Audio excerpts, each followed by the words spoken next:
तो सभी को नमस्ते। तो ये दो हम लोग क्रियाओं को देखें। जो पहला लेयर है उसको मन कह रहे हैं, और आशा, उनकी दो जो क्रियाएं हैं चयन और आस्वादन है, ये निरंतर मनुष्य करते रहता है। और इसमें कोई भी चीज़ आने का जो स्रोत है वो मुख्य रूप से शरीर और इसकी पांचों ज्ञानेंद्रियां हैं। यहाँ जो भी सूचनाएं आती है वो सूचनाएं इससे अगले लेवल में जाती हैं, और अगले लेवल में जाती है उसको हम वृत्ति और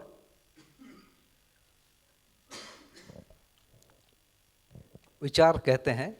तो इसको तुलन और विश्लेषण दो क्रियाओं के रूप में हम देखेंगे उनको। तो वृत्ति जैसे बड़ा छोटा, कोई भी चीज़ हमारे पास आती है उसको हम तोड़ देते हैं, लंबा छोटा, भारी हल्का, ये भी एक प्रकार का तुलना ही है जिसको हम विश्लेषण बोल रहे हैं। वास्तव में विश्लेषण भी तुलना है, ये बड़े छोटे के रूप में है ना, भारी हल्के के रूप में एक अलग प्रकार की भौतिक आधार पर तुलनाएं हैं। और यहाँ पर जो तुलना है चित्त में, वृत्ति में जो तुलन क्रिया है उसमें प्रिय हित लाभ और न्याय धर्म सत्य, ये अलग अलग प्रकार की तुलनाएं हैं। तो पहला इंद्रियों के आधार पर है, दूसरा शरीर के स्वास्थ्य के आधार पर है, तीसरा लाभ और हानि वस्तु और सेवा के सापेक्ष में है, न्याय व्यवहार के सापेक्ष में है, धर्म समाधान के सापेक्ष में है। मतलब समाधान माने जिसकी निरंतरता हो, न्याय माने जिसकी निरंतरता हो, और सत्य जिसकी निरंतरता हो, जिसका अस्तित्व प्रमाणित होता हो, जिसका अस्तित्व है। तो जब तक अस्तित्व नहीं होगा उसमें आगे कोई भी चीज़ को सोचा नहीं जा सकता। तो इसीलिए अस्तित्व के आधार पर धर्म, अस्तित्व और धर्म के आधार पर न्याय, ये पूरी एक प्रक्रिया है जिसको हम लोग थोड़ा सा आगे जाके इसको ध्यान लगाएंगे। ये वृत्ति में जो भी प्रक्रियाएं हुई है तुलन और विश्लेषण में, वो फिर आगे चित्त में चला जाता है। तो जीवन मुख्य रूप में मन, वृत्ति, चित्त, बुद्धि और आत्मा, इसका एक संयुक्त रूप है, या दूसरी भाषा में आशा, विचार, इच्छा, संकल्प, इच्छा, ऋतंभरा और प्रमाण का संयुक्त रूप है। या ये जो 10 क्रियाएं हैं, चयन, आस्वादन, तुलन, विश्लेषण, इन सभी 10 क्रियाओं का वो संयुक्त रूप है।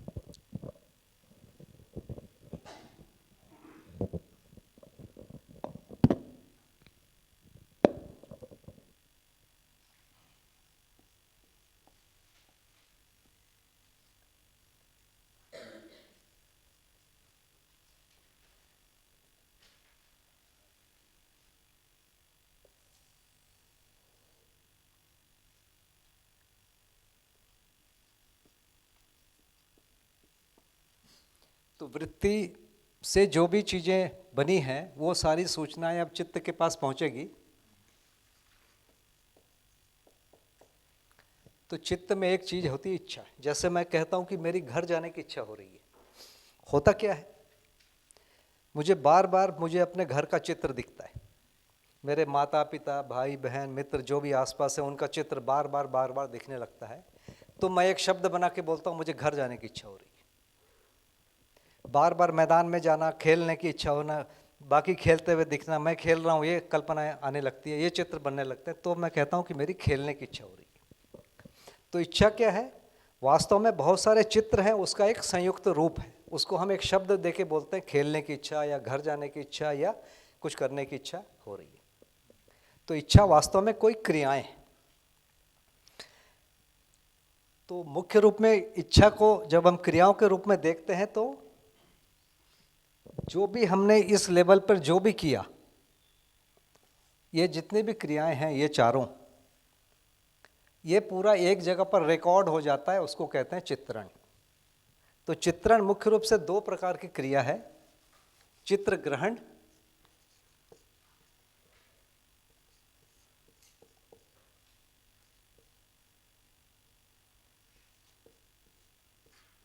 और चित्र रचना। 2 अलग अलग भाग हैं। चित्र ग्रहण का मतलब जो भी यहाँ विश्लेषण, तुलन, आस्वादन हुआ वो वहाँ पर रिकॉर्ड हो गया, ग्रहण करके रख लिया। जैसे मैंने मीठा खाया तो रिकॉर्ड हो गया। गुलाब का फूल सूंघा, वो रिकॉर्ड हो गया। किसी ने मुझे मारा, वो रिकॉर्ड हो गया। किसी ने मुझे गाली दिया, वो रिकॉर्ड हो गया। मैंने गाली दिया, वो रिकॉर्ड हो गया। मैंने कल्पना किया कि ये काम करूँगा, वो भी रिकॉर्ड हो गया। मेरे को कोई किसी ने विश्लेषण करके सुनाया, वो भी रिकॉर्ड हो गया। तो जितने भी इस लेवल पे जो भी चीज़ें हो रही है, वो चीज़ें एक जगह जमा होते रहती है, रिकॉर्ड होते रहता है। अभी जो हम रिकॉर्ड जानते हैं, पहले साउंड का रिकॉर्ड होता था, अब साउंड के साथ लाइट का भी, मतलब ऑडियो और विजुअल दोनों का रिकॉर्ड होने लगता है। लेकिन स्वाद का, गंध का रिकॉर्ड अभी होता नहीं है, अभी हम नहीं करा पाए। लेकिन मानव के जीवन में स्वाद का भी, गंध का भी और स्पर्श का भी रिकॉर्ड होता है। हम छू के बता सकते हैं ये क्या है, पत्थर है कि लकड़ी है कि लोहा है, हम छू के बता देते हैं। स्वाद का, गंध का, इसका भी रिकॉर्ड होता है। फूल सूंघ के बोल देंगे गुलाब है कि मोगरा है। तो जितने भी शरीर से जो भी चीज़ें मिल रही है, वो यहाँ आती है, उसके बाद इस लेवल पे आती है, फिर यहाँ पर आकर रिकॉर्ड होता है। तो पहला भाग चित्र ग्रहण है। दूसरा एक और भाग है, जितने चीज़ें चित्र ग्रहण हुई है वो सब मिलके कुछ और बनाते रहते हैं, कंटिन्यूस बनते रहता है लगातार। जो पहले मैंने कहीं मैं गया नहीं हूं, ऐसी जगह की कल्पना मेरी होने लगती है। तो इनको हम चित्र रचना कहते हैं। तो चित्र रचना भी एक निरंतर होने वाला कार्यक्रम है। एक बार हमारे आस्वादन और चयन से कोई चीज़ घुस गया तो ये यहाँ पहुँचता है और यहाँ पर वो लगातार निरंतर कई प्रकार की चित्रण बनते रहते हैं। तो चित्र रचना कहते हैं, और ये भी निरंतर होता है, इसको हम बंद ही नहीं कर सकते। अब फाइनली जिसको हम समाधि या धारणा और ध्यान कह रहे हैं, तो पहले इस चित्रण को नियंत्रित करने की कोशिश करते हैं। ये लोगों ने ये समझ लिया कि हमारे जो कष्ट का कारण है इच्छा है, इच्छा का मतलब है चित्रण। जैसे मेरे घर जाने की इच्छा हो रही है, मेरी प्रधानमंत्री बनने की इच्छा हो रही है, मेरे को किसी को मारने की इच्छा हो रही है, ऐसे बहुत सारे इच्छाएं होती रहती है। माने ऐसे बहुत सारे चित्र जीवन में बनने लगते हैं, वो अंततः हमको कष्ट देते हैं, उससे हम कई चीज़ों से परेशान होते हैं। तो एक समय में कभी लोगों ने सोचा कि ये जो इच्छाएं हैं ये कष्ट का कारण है, तो इन इच्छाओं को ठीक करना पड़ेगा। और फाइनली ये इच्छा बंद हो जाए, जैसे इच्छा बंद हो गई इसके नीचे की सारी चीज़ें बंद हो जाएगी। ये मान के कुछ साधनाएं हम करते रहे, हमारे यहाँ बहुत ज़्यादा प्रचलित है। तो इच्छा या चित्र ग्रहण और चित्र रचना दोनों निरंतर होती है, उसको हम इच्छा और चित्रण क्रिया कहते हैं। तो एक क्रिया जीवन में होती है, और मुझे लगता है कि ये जो पांचों क्रिया है हर एक में हो रही है, और हर कोई अभी यहाँ उसको पहचान भी पा रहे हैं, है ना। मोटा मोटा क्या है जो मैं बोल रहा हूँ भाषाओं के द्वारा, शब्दों के द्वारा, वो मेरी कल्पना में कुछ होता है, वो शायद आप तक पहुँच रहा होगा, ऐसा मैं मानता हूँ। तो ये जो पांचों क्रियाएं हैं ये भी हो तो रहे निरंतर, और ये हर किसी को समझ में आता है। इसके बाद की जो क्रियाएं हैं वास्तव में ये हमारे अध्ययन का मुख्य टॉपिक है। ये एक फाउंडेशन है जो हम अपने आप में देख पा रहे हैं कि मैं ऐसा करता हूँ। जो जानबूझ के होने वाली क्रिया है, जानबूझ के होने वाली क्रिया के ये इतने सारे टुकड़े हैं जो हमको पहचान में आ रहे हैं। ये निरंतर है, ये अक्षय है। ये जो छठवीं क्रिया है जिसको हम चिंतन या साक्षात्कार कहते हैं, बहुत सारी क्रियाएं ऐसी होती है जो निरंतर होती है, जिसको पहचानने वाली क्रिया का नाम साक्षात्कार या चिंतन है।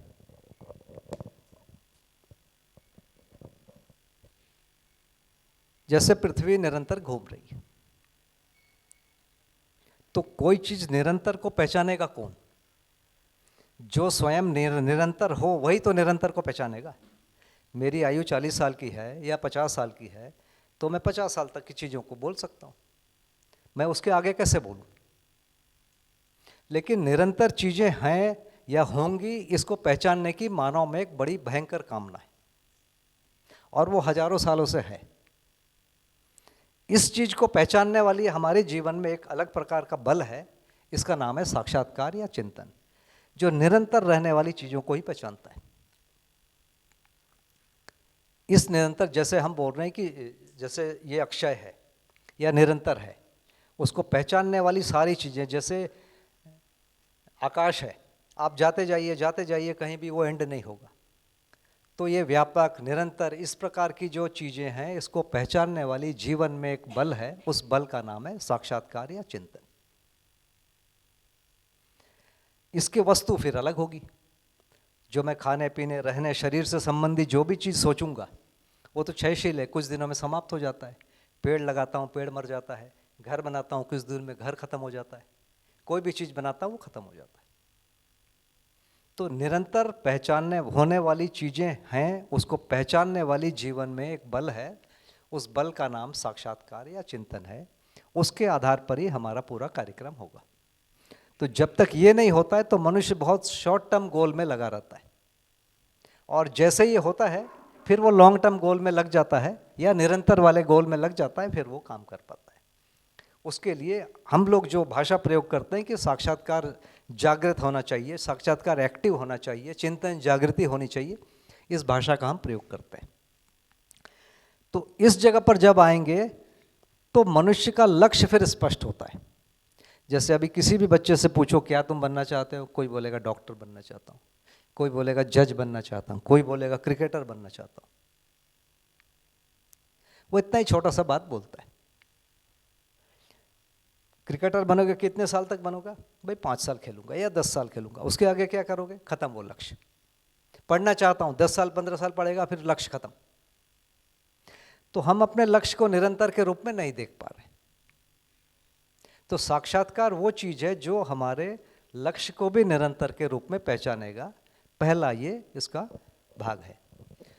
तो मानव का जो लक्ष्य है वो है समाधान, समृद्धि, अभय और सहअस्तित्व। ये मानव का लक्ष्य है और वो निरंतर रहेगा। जैसे मनुष्य है उसको भोजन हमेशा चाहिए, माने आज भी चाहिए, कल भी चाहिए, परसों भी चाहिए, कपड़े हमेशा चाहिए। इन सब को मिला के हम एक शब्द दे रहे हैं, उसका नाम है समृद्धि। हर मनुष्य को चाहिए, पढ़ा लिखा हो, अनपढ़ हो, वकील हो, जज हो, क्रिकेटर हो, अनपढ़ कुछ भी हो, उस मनुष्य का लक्ष्य वो है ही समृद्धि। एक लक्ष्य मनुष्य का अभय चाहता है, भयभीत होना नहीं चाहता है। मनुष्य भय से मुक्त रहना चाहता है। तो कुछ भी पढ़े नहीं पढ़े उसका वो लक्ष्य हमेशा है, वो हर मनुष्य का एक जैसा है। वैसे ही समाधान, कोई भी मनुष्य समस्या नहीं चाहता, समाधान चाहता है। तो समाधान एक लक्ष्य हुआ। तो समाधान, समृद्धि, अभय और सहअस्तित्व ये मानव का लक्ष्य है और ये निरंतर है, और वो एक मानव का नहीं है, सभी मानव का लक्ष्य है। ये जो लक्ष्य की पहचान है इसको हम मानव लक्ष्य कहते हैं, मानव का प्रयोजन कहते हैं। इसको पहचानने वाली क्रिया को हम कहते हैं साक्षात्कार या चिंतन।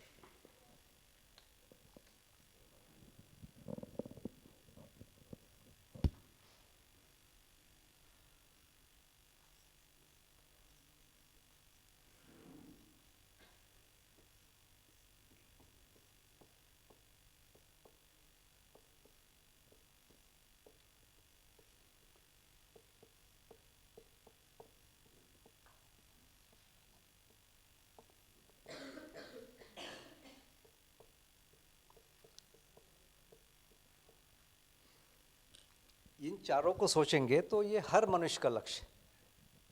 क्रिकेटर हर मनुष्य का लक्ष्य नहीं होता, या वकील या जज या इंजीनियर डॉक्टर हर मनुष्य का लक्ष्य नहीं होता। लेकिन समृद्धि हर किसी को चाहिए, समाधान हर किसी को चाहिए, अभय हर कोई भय से मुक्त होकर जीना चाहता है, वो हर किसी को चाहिए, और सहअस्तित्व कोई भी मनुष्य अकेला नहीं रहना चाहता है, सबके साथ रहना चाहता है। ये मनुष्य का लक्ष्य। तो ये निरंतर के रूप में कैसे है, इसको पहचानने वाला जो हमारा बल है उसका नाम है साक्षात्कार। अब जैसे समाधान है, वो समाधान है क्या चीज? मेरे चारों तरफ जितने भी चीजें हैं इनके साथ मेरा जो संबंध है उसको मैं पहचान जाऊं, उसी का नाम है समाधान। समस्या क्या है? मेरे चारों तरफ के जो लोग हैं या वस्तु हैं उनके साथ संबंध को नहीं पहचानता, वो है समस्या। किसी व्यक्ति को देख के मैं डरता हूँ, ये क्या करेगा पता नहीं। तो संबंध को पहचानने का एक स्वरूप है समाधान। संबंध को नहीं पहचानना माने समस्या। एक बार हम लोग गए थे बांदा, बाबा जी भी साथ में थे। तो मैंने कोई एक पौधा देखा, पहले कभी देखा नहीं था, उस टाइप का सफ़ेद फूल वाला पौधा। तो मुझे बड़ी क्यूरियोसिटी हुई, बाबा जी को पूछा ये एक सफ़ेद पुनर्नवा होता है, ये है क्या? तो बाबा जी ने बोला हाँ यही। कहाँ मिला? मैं बोला यहीं पर। तो वहाँ प्रेम भैया थे, तो प्रेम भैया को बुला के बोले, बेटा ये हम मिलता है यहाँ? बोले, बाबा इससे हम परेशान हैं, ये पूरी खेती चौपट कर दिया है हमारा। मतलब ये ऐसा वीड है कि हमारी खेती को चौपट कर दिया और सब इससे परेशान है। तो बोले अगली बार मैं जब आऊँगा तो इसका जड़ थोड़ा सा 1-1.5 किलो बना के रखना, और इसका जो पौधा होगा जड़ के साथ, जड़ समेत खोदोगे तो पौधे को सुखा लेना, जला के उसका राख भी रख देना। अगली बार मैं आऊँगा तो इसका कुछ मैं दवाई बताऊँगा। अगली बार गए तो उसकी जड़ से एक आई ड्रॉप बनाए आँखों के लिए, और उसको उन्होंने फ्री में सबको बांटा। तो उससे बहुत लोगों को लाभ हुआ, और अगली बार से वहाँ एक मतलब परंपरा ही बन गया कि वो लोग बनाते थे और ये करते थे। तो वही चीज़ जिससे सब परेशान थे, वही चीज़ समाधान बन गया। तो समाधान क्या था? उसके साथ हम संबंध को नहीं पहचानते थे, वही हमारे लिए समस्या थी। जैसे ही हमने संबंध को पहचाना वैसे वो समाधान स्वरूप हो गया। तो समाधान वास्तव में हमारे चारों तरफ जो मनुष्य हैं, पेड़ पौधे हैं, जीव जंतु हैं, मिट्टी पत्थर है, हवा पानी है, इनके साथ यदि हम संबंध को पहचानते हैं, उसी का नाम समाधान है। हम शरीर को समझ रहे हैं, जी रहे हैं, देख रहे हैं, तो शरीर की एक आवश्यकता है। इस आवश्यकता को यदि हम पहचान लें और आवश्यकता की पूर्ति के तरीके को पहचान लें, इन दोनों के योगफल का नाम है समृद्धि। मतलब शरीर की आवश्यकता निश्चित है, चूंकि शरीर सीमित है, उसकी आवश्यकता भी सीमित है, और उसके लिए जो वस्तुएं हैं वो चारों ओर ही है। जैसे हवा चाहिए, फ्री में मिल रहा है, पानी चाहिए, रहने के लिए लैंड चाहिए, वो मिला हुआ है। इसके बाद वो सारी चीज़ें हमारे चारों तरफ होती है जिससे हमारे शरीर का पोषण होता है। तो शरीर की आवश्यकताएं सीमित है, और उसको पूरा करने की विधि को पहचान जाए और पूरा करने के सिस्टम को बना ले, पूरा हो जाए, उसका नाम समृद्धि है। तो समृद्धि हर किसी को चाहिए और हर किसी को संभव है। तो ये दूसरा लक्ष्य हुआ। तीसरा है अभय। तो भय के मोटे मोटे 3 स्रोत हैं। एक है मनुष्य को सबसे अधिक भय मनुष्य से, दूसरा तूफान आ जाए, ज्वालामुखी आ जाए, भूकंप आ जाए, उससे दूसरा डर। तीसरा कुछ जीव जंतुओं का भी डर है, सांप काट ले, बिच्छू काट ले, शेर आ जाए, ऐसा। तो ये मुख्य मुख्य 3 चीज़ें हैं, और उसमें भी सबसे अधिक भय तो मनुष्य को मनुष्य से।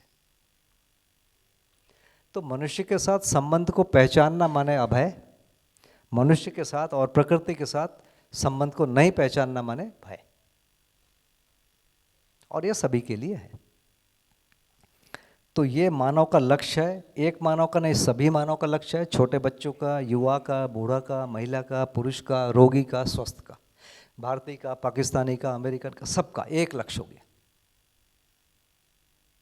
तो एक लक्ष्य, एक कार्यक्रम, इस चीज को हम कह रहे हैं साक्षात्कार होना, या मानव के जो चिंतन क्रिया है उसकी जागृति हो पाना। तो जीवन का एक कार्यक्रम है ये, साक्षात्कार या चिंतन कहलाता है। ये जीवन की 6वीं क्रिया के रूप में हम देखते हैं। इसमें हम निरंतर चीज़ों को पहचानते हैं। जैसे अब आ गया निरंतर चीज़ों का जो मुद्दा है, कि जैसे मान लीजिए एक थॉट है कि ये धरती खत्म हो जाएगी। ये विचार यदि आ गया, उसका फल शुद्ध भय है और कुछ है ही नहीं। कोई मरना नहीं चाहता। सबसे बड़ी जो बात है, कोई भी मनुष्य मरना नहीं चाहता, और वो रोज देखता है कि लोग मर जा रहे हैं, तो उसको भय तो होगा ही। तो सारा भय वहां से है कि मैं मरना ही नहीं चाहता, लेकिन मरना पड़ रहा है। दूसरा, ये धरती खत्म हो जाएगी या आसमान से कुछ आएगा और मार डालेगा। तो अभय का जो एक बहुत बड़ा आधार होगा वो होगा कि जो धरती है वो बनी रहेगी, अस्तित्व जो स्थिर है, इसके बिना अभय संभव ही नहीं। थ्योरेटिकली यदि हम सोच रहे हैं कि अस्तित्व खत्म हो जाएगा या धरती खत्म हो जाएगी तो हमेशा भय होगा। तो अस्तित्व निरंतर है, इस स्वीकृति के साथ ही अभय होगा, नहीं तो नहीं होगा। मैं निरंतर हूं, इस स्वीकृति के बिना अभय नहीं हो पाएगा। तो अभय के लिए या जो समझदारी के लिए जो चीज़ है, अस्तित्व निरंतर है, तो निरंतर पहचानने वाली जो चीज़ें हैं उसका नाम है साक्षात्कार क्रिया, निरंतर में निरंतर लक्ष्य को पहचानने वाली क्रिया भी वही चीज़ है। और इन सब चीज़ों को आगे हम जब अस्तित्व का अध्ययन करेंगे तो हम अब आगे हम सारी चीज़ों को निरंतरता के ही अर्थ में देखेंगे। जैसे प्रिय हित और लाभ है वो क्षणिक है और वो लंबा नहीं चल सकता, कुछ दिनों के बाद वो उल्टा घूम जाता है।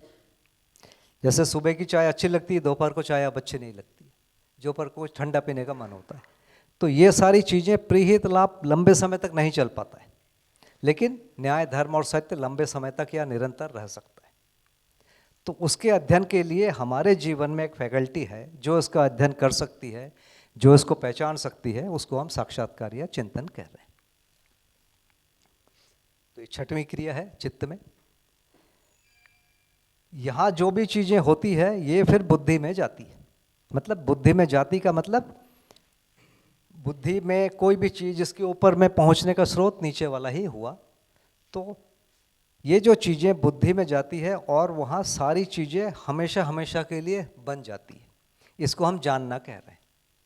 अभी कोई भी चीज़ जानते हैं कुछ समय में बदल जा रहा है।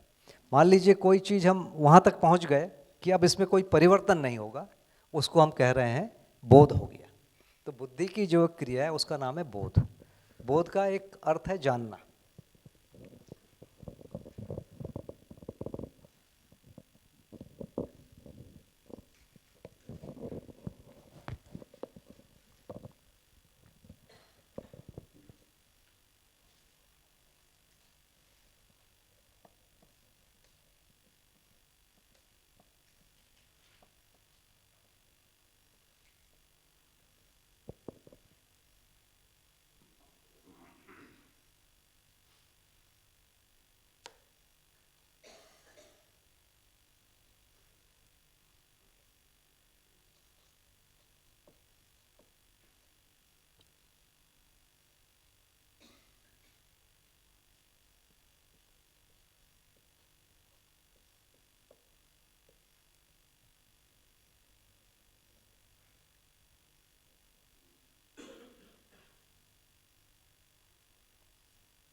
कि भैया उल्टा हो गया क्या राकेश भैया?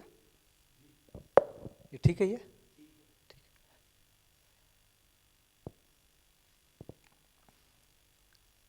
तो जो चीज़ें साक्षात्कार हुई, साक्षात्कार बुद्धि में हमेशा के लिए स्थिर हो जाता है, उसको हम जानना कहते हैं, उसमें कोई परिवर्तन नहीं होता। ये जो बुद्धि की जो चीज़ें हैं जानने के लिए, वो जिसमें कभी कोई परिवर्तन नहीं होता है, वो है नियम, न्याय, धर्म और सत्य। इन चारों चीज़ों को जो हम साक्षात्कार से ही ये जानने की प्रक्रिया होती है और बुद्धि में वो हमेशा के लिए स्थिर हो जाती है, कभी परिवर्तन नहीं होता है, उसको हम बोध कर रहे हैं, वो जानना होता है। और जो बोध हो गया उसके हिसाब से जीने के लिए संकल्प पैदा होता है। संकल्प क्या है?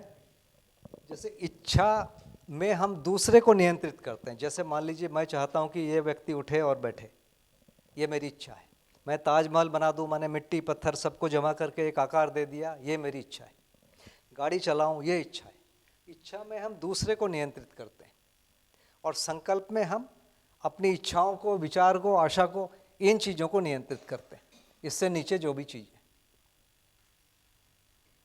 तो इच्छा दूसरे को नियंत्रित करने के अर्थ में है, संकल्प अपने विचार को, इच्छा को, आशा को, चयन को, आस्वादन को, इन सबको नियंत्रित, और इसका मतलब अपने आचरण को भी, यहाँ तक नियंत्रण करने वाली प्रक्रिया का नाम है संकल्प। तो जब हमको नियम का, न्याय का, धर्म का, सत्य का समझ हो जाए, बोध हो जाए, तो उस बोध को के द्वारा अपने आचरण को और अपने विचारों को, अपने इच्छाओं को नियंत्रण करने की प्रक्रिया है। इसको हम कह रहे हैं संकल्प।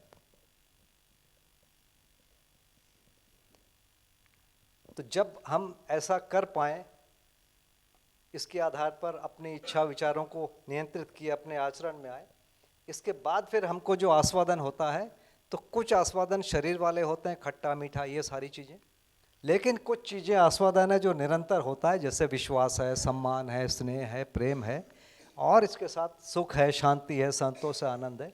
वो चीज़ें यहाँ अनुभव होती है। तो आत्मा का जो काम है अनुभव करना, और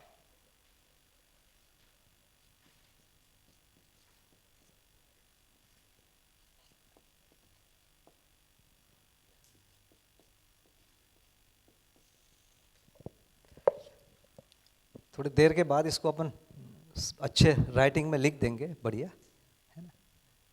ये हम चाहेंगे कि ये हम 6-7 दिन रहे, ये इसको ठीक से 2 दिन रहे, है ना, 2 दिन।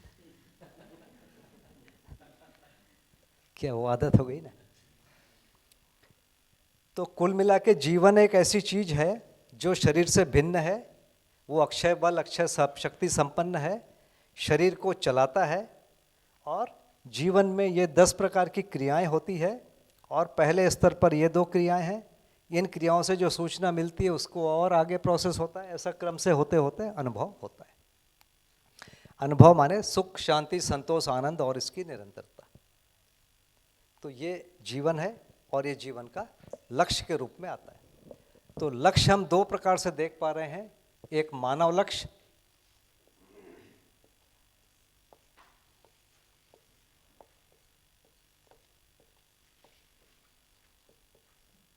समाधान समृद्धि अभय और सहअस्तित्व,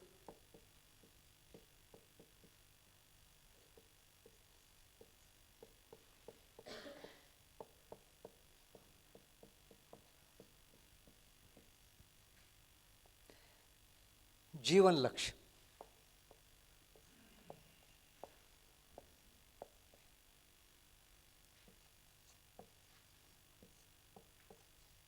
सुख शांति संतोष और आनंद।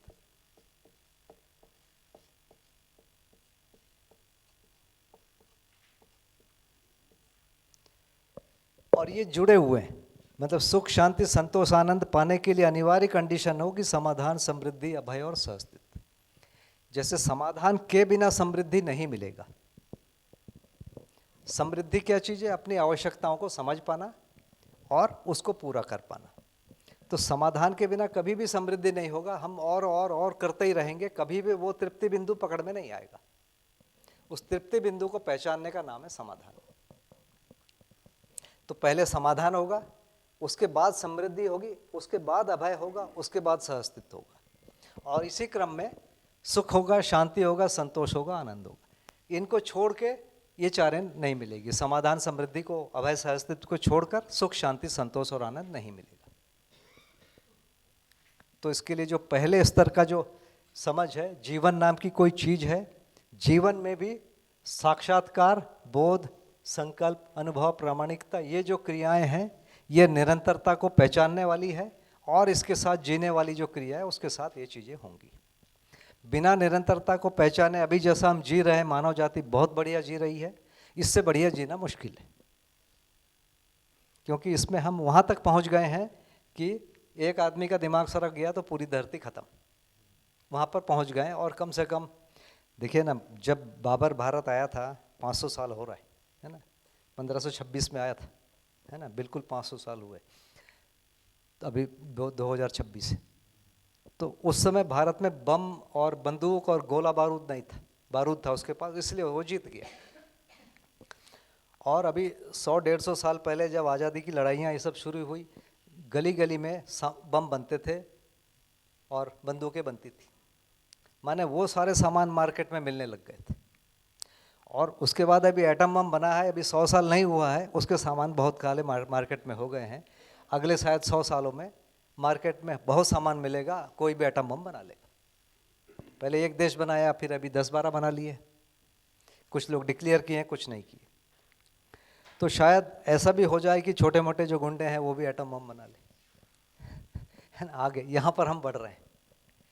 तो इससे अधिक की तो ज़िंदगी अब कठिन हो गई है। बिना यदि समझदारी आए, ये लोग बढ़ते जा रहे हैं, उसमें से एक का भी दिमाग खराब होगा, एक साथ सबका समाप्त हो जाएगा। तो मानव के लक्ष्य को समझना जरूरी है, शरीर को समझना जरूरी है, शरीर के अलावा जो निरंतर रहने वाली चीज़ है और हमारी तृप्ति की जगह है, उसको समझने की ज़रूरत है। तो इसको हम जीवन ज्ञान के रूप में देख रहे हैं। ये जीवन से संबंधित चीज़ें हैं। तो इसका थ्योरेटिकल भाग वाला है कि जिसको हम अपने आप में पहचान सकें, ये है। तो मोटा मोटा ये जो 5 क्रिया है ये हर कोई अपने आप में पहचानते हैं। इनके लिए हमारे पास वस्तु नहीं है, क्योंकि निरंतर रहने वाली कोई भी एक चीज़ें पूछे, हमारे पास कुछ सुनी हुई बातें होती है कि ईश्वर है। ईश्वर क्या है बोलने से थोड़ा मुश्किल है, आत्मा है क्या है बोलने से बहुत मुश्किल है। तो हम एक भी चीज़ को निरंतर है मान ही नहीं पा रहे हैं। अभी जो बड़ी बड़ी थ्योरी आई जैसे बिग बैंग है, वो कहता है कि एक दिन में ये सब आखिर ख़त्म होगा ही, पहले कुछ था ही नहीं। तो हम एक भी चीज़ में उस जगह नहीं पहुंच पा रहे हैं कि जो निरंतर है। लेकिन आप देखेंगे ना, यदि दार्शनिकों को पढ़ेंगे, जैसे आप कोई भी पॉलिटिकल साइंस की बुक उठा के देखेंगे, उन्होंने न्याय को लिखा हुआ है। अच्छा, न्याय को भूतकाल और भविष्यकाल में नहीं लिखा, लिखा है कि न्याय ऐसा होता है। न्याय को निरंतरता के रूप में डिफाइन किया है।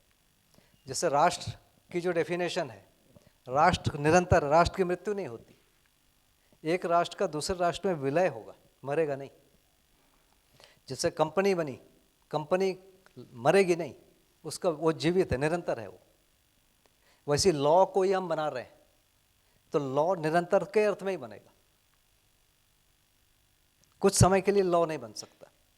तो कामना मनुष्य की वहीं पर है जाने की, निरंतरता के अर्थ में ही चीज़ों को पहचाने। उसके आधारभूत चीज को ही नहीं पहचानेंगे तो निरंतर लॉ कैसे बनेगा। तो निरंतरता को पहचानना एक जरूरी चीज़ है। उसके लिए अस्तित्व कैसा है, अस्तित्व निरंतर है कि नहीं है, वहाँ से चीज़ें शुरू होगी। मैं निरंतर हूँ कि नहीं, वहाँ से शुरू होगा, और इसके बाद सारी चीज़ें जाएंगी। तो ठीक है भैया, इसके बारे में तो इस समय इतना बोला जा सकता था। तो कोई चीज़ जी भैया।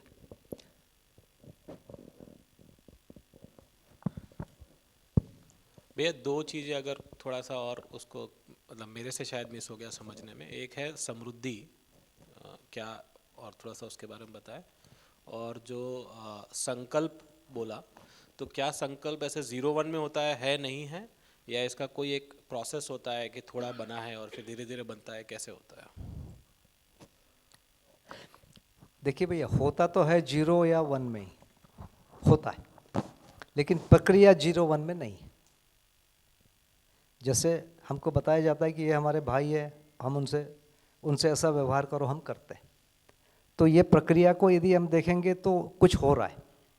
हो सकता है समझ के स्तर पर वो 0 ही है ना।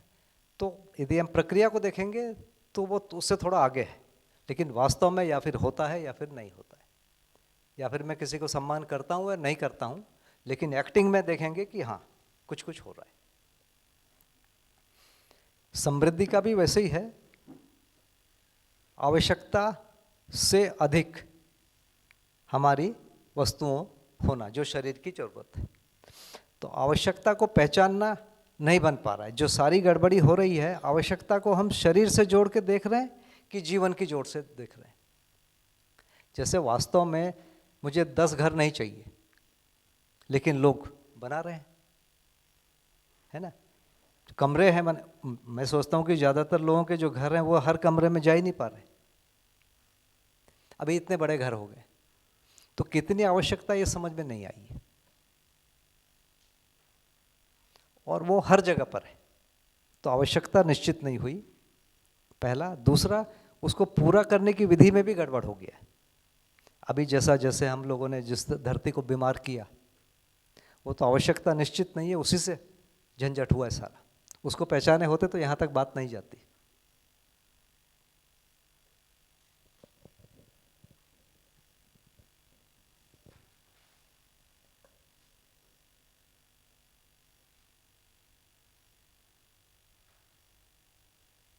और समृद्धि और अभय को कैसे लिंक करते हैं? अभय का मतलब है भय से मुक्त होना। यदि खाने नहीं मिलेगा, कपड़े नहीं मिलेंगे, तो लोगों को तो डर होगा ही कि मेरी मृत्यु हो जाएगी। तो भय मुख्य रूप से 4 है। प्राण भय माने शरीर की मृत्यु हो जाना, मान भय, धन भय और पद भय। 4। प्राण भय माने शरीर की मृत्यु हो जाएगी तो प्राण भय से मुक्त होने के लिए एक निश्चित प्रक्रिया है, समय पे भोजन, समय पे कपड़ा और ये सारी चीज, घर, ये सब। धन भय, देखिए एक समय मनुष्य बूढ़ा होगा ही, बीमार होगा ही, ये मान के चलना चाहिए। उस समय मेरी आवश्यकताओं की पूर्ति तो मैं नहीं कर पाऊंगा, कोई दूसरा भी नहीं करेगा। इसके योगफल में एक और भय है,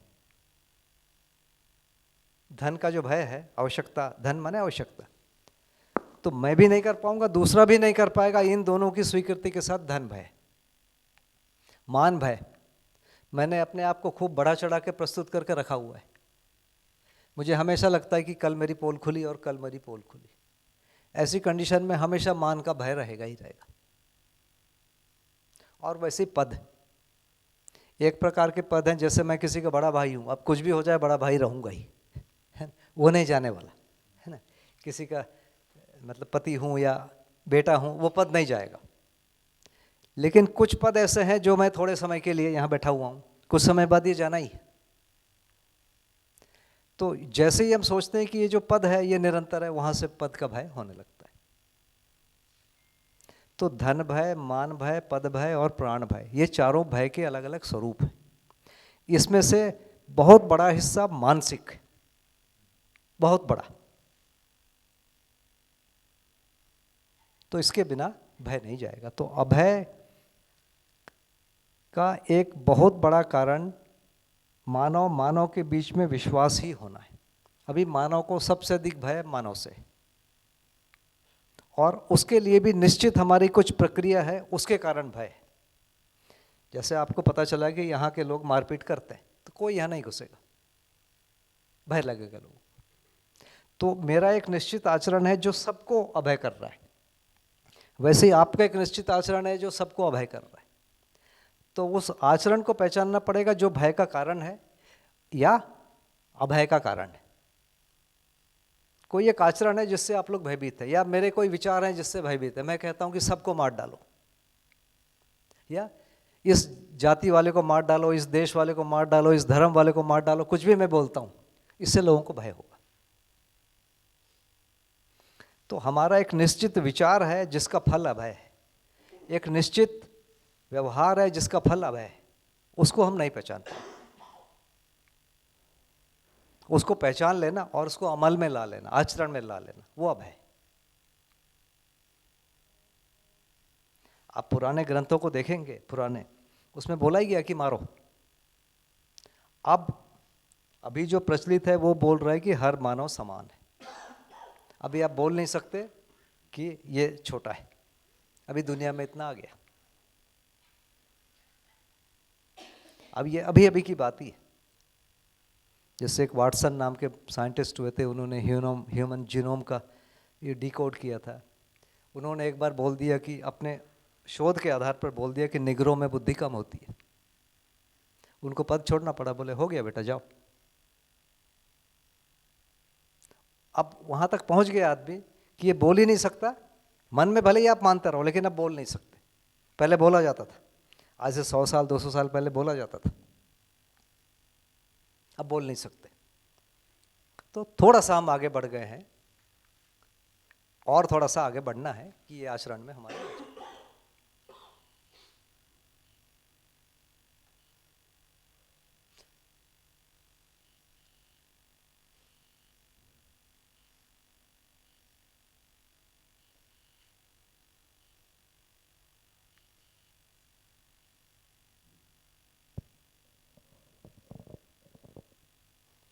तो संकल्प और इच्छा में, संकल्प स्वनियंत्रण के अर्थ में है, इच्छा दूसरों को नियंत्रित करने के अर्थ में। जैसे मैंने मिट्टी पत्थर से मकान बना दिया, या कोई एक चीज मैं चला रहा हूं, उसमें कई लोग, कई व्यक्ति, कई जानवर मेरे नियंत्रण में चल रहे हैं, वो इच्छा है। संकल्प में मैं अपनी इच्छा को ही नियंत्रित करता हूं। किस अर्थ में? सभी का शुभ हो, जिसको अपन समाधान, समृद्धि, अभय, सहअस्तित्व कहते हैं, उस लक्ष्य में अपने इच्छा को बना लेना, अपने आशाओं को बना लेना, विचारों को बना लेना, वो संकल्प कहलाएगा।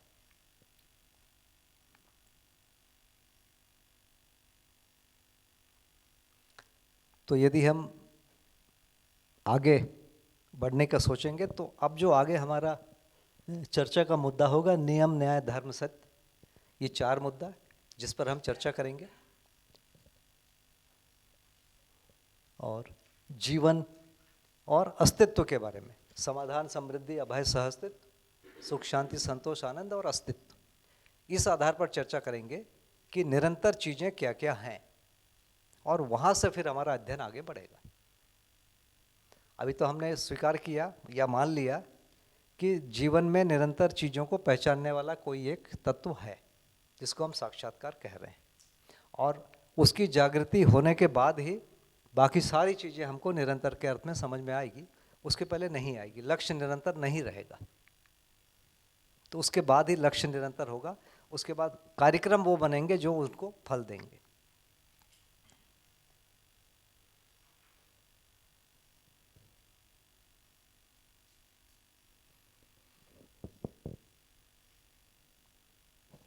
सदन भैया, एक प्रश्न था कि ये आस्वादन चयन तुलन विश्लेषण होके फिर चित्रण होता है, रिकॉर्डिंग होता है पूरा, और फिर उस पर चिंतन और साक्षात्कार, ठीक है, फिर संकल्प लिया जाता है या बनता है, जिसको बोध बोलते हैं कि बोध हो गया। तो ये तो है, लेकिन इसको पाने की प्रोसेस क्या है, कैसे उसको इम्प्लीमेंट करें? देखिए, ये जो 5 हैं चित्रण तक, ये तो हर किसी को समझ में भी आ रहा है और हर किसी करते ही है। इसके बाद वाले के लिए निरंतर रहने वाली चीज़ों को पहचानना शुरू करना पड़ेगा, पहचानना पड़ेगा, जानना पड़ेगा। अभी हमारा पूरा जो जिंदगी है, आप सोच के देखिए, बदलने वाली चीज़ों पर हमने अपने आप को फोकस किया हुआ है। कभी हमारे पूर्वज लोग कभी बोलते थे कि ईश्वर है और निरंतर है, उसको हम लोग सुनना भी नहीं चाह रहे। माने हम लोग का मतलब जो अभी मेन स्ट्रीम एजुकेशन है वो उस पर बातें नहीं कर रहे। तो निरंतर रहने वाली चीज़ों को पहचाने बिना, उधर ध्यान लगाए बिना, उन वस्तुओं को पहचानना पड़ेगा, तभी ये सारी चीज़ें मिलेगी, नहीं तो नहीं मिल सकती।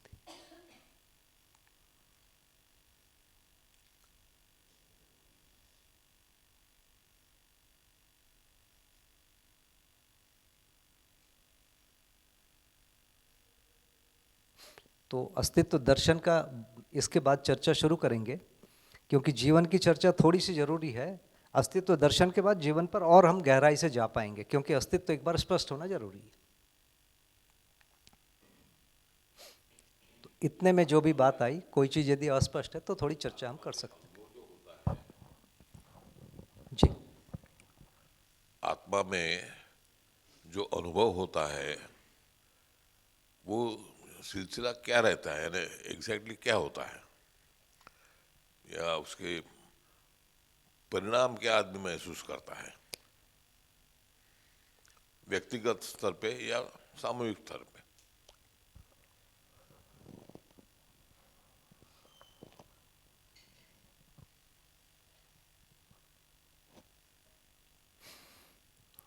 ये महसूस करता है कि मैं सबके साथ हूँ, ये सब साथ साथ हैं, हम निरंतर हैं, उसका सुख है और उसको तृप्ति कह रहे हैं।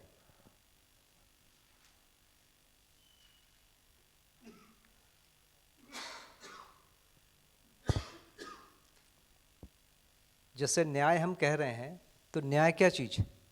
2 लोगों के बीच के व्यवहार का तृप्ति बिंदु, इसको हम न्याय कह रहे हैं। लेकिन हम दोनों मिलके कहीं चोरी करके आए, हम दोनों का तो तृप्ति हो गई, लेकिन आगे नहीं हुई, तो अब न्याय को क्या देखेंगे? 2 लोगों का तृप्ति बिंदु, जिसको देखने सुनने जानने के बाद दूसरे को भी तृप्ति हो। अब इसका सबसे सरल उदाहरण क्या है? माँ अपने बेटे को दूध पिला रही है, बेटे को, बेटी को, है ना, पोषण कर रही है।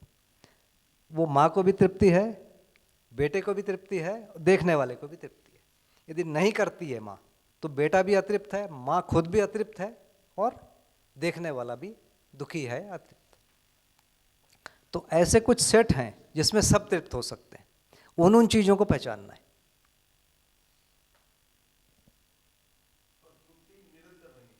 जी हाँ हाँ।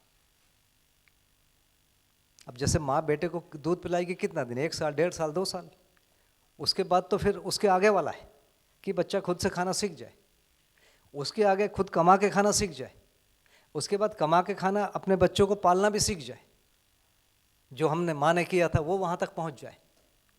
तो ये पूरा एक चेन होएगा तो फिर एक तृप्ति होगी। तो जहाँ पर हम न्याय की चर्चा और करेंगे तो वहाँ पूरे उस प्रक्रिया को देखेंगे कि उसको जो सुनेगा, देखेगा, करेगा, उन सबको तृप्ति है। उसमें कुछ भी व्यतिरेक हो रहा है, जो सुनेगा, देखेगा, उसको खराब लगेगा। तो न्याय एक भाग है, इससे बड़ा है समाधान। तो तृप्ति को ही हम न्याय कह रहे हैं। तो न्याय भी अनुभव है एक, समाधान भी एक अनुभव है, सत्य भी एक अनुभव है। तो सत्य के अनुभव में क्या है, इन चीजों का अस्तित्व है, यह स्पष्ट हो जाएगा, बाकी चीजों का नहीं है। माने जो समझ होगी या अनुभव होगा वो होने का होगा, न होने का अनुभव नहीं होता, होने का होता है। तो जो चीजें हैं या जो चीजें निरंतर है वो चीजें अनुभव में आती है।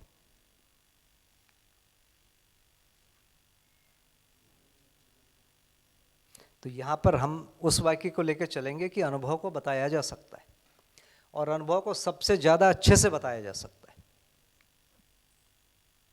अनुभव को यदि बताया नहीं जाएगा तो वो अध्ययन का वस्तु नहीं बनेगा। यहाँ क्या कह रहे हैं कि अध्ययन को बताया जा सकता है, और सबसे ज़्यादा अच्छे से किसी चीज़ को बताया जा सकता है वो अनुभव ही है। भैया जी, आत्मा में भेद होता है? आत्मा में भेद होता है? आत्मा में भेद होता है? नहीं। तो जो आत्मा मेरे शरीर में है, आपके शरीर में है, हम सबके शरीर में है, वो अलग अलग अनुभूति कैसे करती है?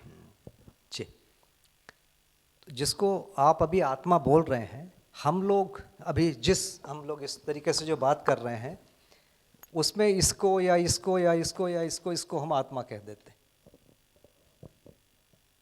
और यहाँ पर भेद मिलेगा। ठीक है ना?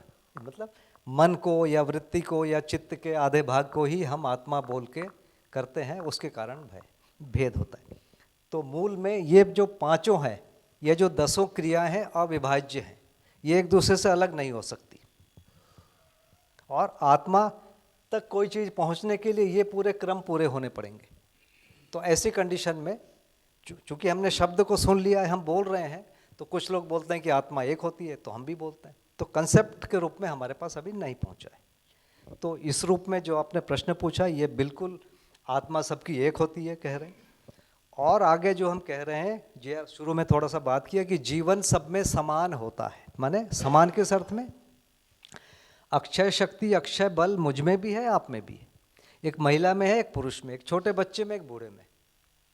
वो शक्ति समान है, लेकिन कंटेंट सबका अलग अलग है। मैंने पेड़ पौधे में समय लगाया, आपने कानून में समय लगाया, इन्होंने कंस्ट्रक्शन में लगा दिया है ना, उन्होंने मेडिसिन में लगा दिया। तो सबने अपने अपने शक्तियों को अलग अलग जगह में लगाया, अलग अलग फल मिला। किसी ने खेल कूद में लगाया, तो शक्ति सब में उतनी ही है। अब कोई गंदे काम में लगा दिया तो गंदा हो गया वो। तो शक्ति का कहाँ प्रयोग करना है, इसमें भिन्नता है। शक्ति सब में मूल में एक समान है। तो कह रहे हैं कि जीवन अक्षय बल और अक्षय शक्ति संपन्न है। अक्षय का मतलब अब कम नहीं होगा, ज़्यादा नहीं होगा, माने सब में समान हो गया। तो इसको एक पहचानने की विधि है। अब जैसे मैं किसी को मानता हूँ छोटा बच्चा, छोटा बच्चे का मतलब शरीर छोटा है। मैं ये मान लेता हूँ कि जीवन भी उसका छोटा है। यहाँ से प्रॉब्लम है। छोटे बच्चे का शरीर छोटा है, या उसकी फोकस का एरिया दूसरा है, मेरा फोकस का एरिया दूसरा है। तो यदि मैं उसको छोटा समझूं, ये नहीं समझेगा समझूं, तो एक अलग कहानी बनती है। ये कल समझ जाएगा, मेरे जैसा होगा, मेरे से आगे भी होगा, ये भी मैं सोच सकता हूँ। ये नहीं बन पा रहा है। जिन्होंने अनुभूति वर्ड भी यूज किया, ये इधर के जो 5 क्रिया है उसी के लेवल पे सारा चलता रहता हम लोगों का। इस पे अनुभूति वर्ड यूज किया। गणेश जी माइक ले लो।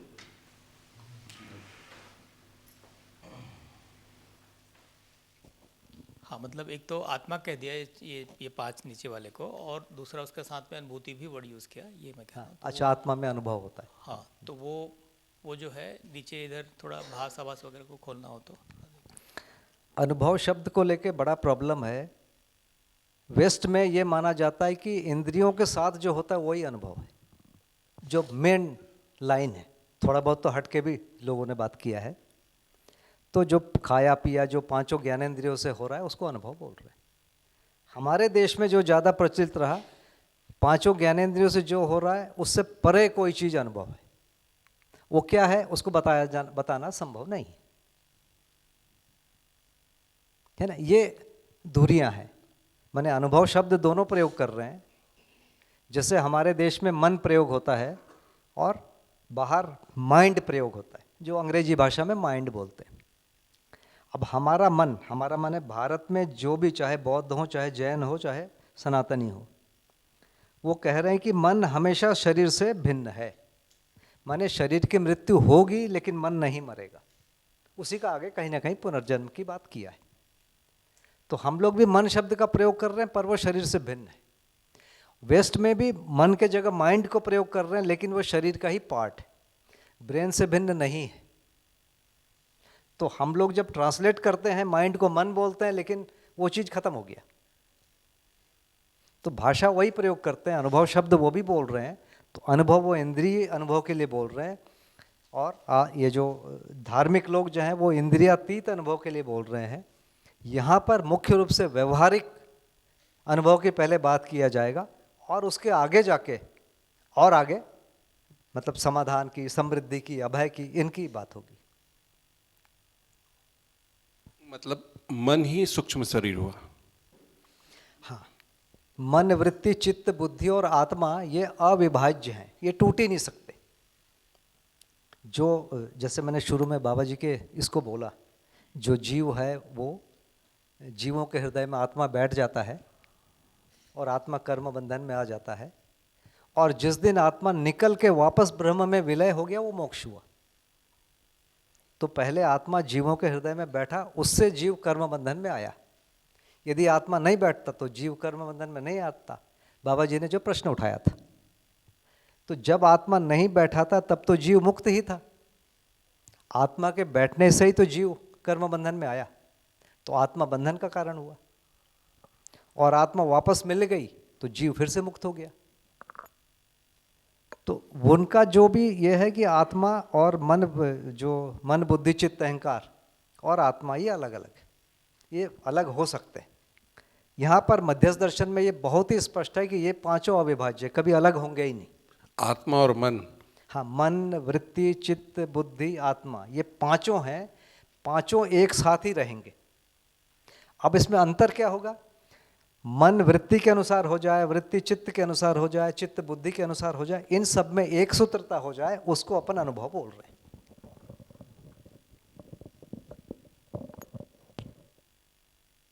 आत्मा के अनुसार बुद्धि हो, बुद्धि के अनुसार चित्त हो, चित्त के अनुसार वृत्ति हो, वृत्ति के अनुसार मन हो, इस चीज का नाम अनुभव। अभी दुख क्या है? मन और वृत्ति के बीच में झगड़ा है, विरोध है। जैसे मान लीजिए मेरा मन है सिगरेट पीने का, है ना, और वृत्ति से ये आ रहा है कि सिगरेट पिएगा बेटा कैंसर हो जाएगा। अब एक अंतर्द्वंद आ गया ना, एक बोलता है सिगरेट पीने से मजा आएगा, एक बोलता है तू मर जाएगा। यह अंतर्द्वंद का नाम दुख है। तो ये जो मन और वृत्ति के बीच में जो अंतर्द्वंद है, इसका नाम है दुख। इसका नाम है अशांति, वृत्ति और चित्त के बीच में। चित्त और बुद्धि के बीच में जो अंतर्द्वंद है उसका नाम है असंतोष, और बुद्धि और आत्मा के बीच में जो है उसका नाम है अनानंद। वैसे ही जो आगे हम बढ़ेंगे तो वृत्ति के अनुसार मन होने का नाम है सुख,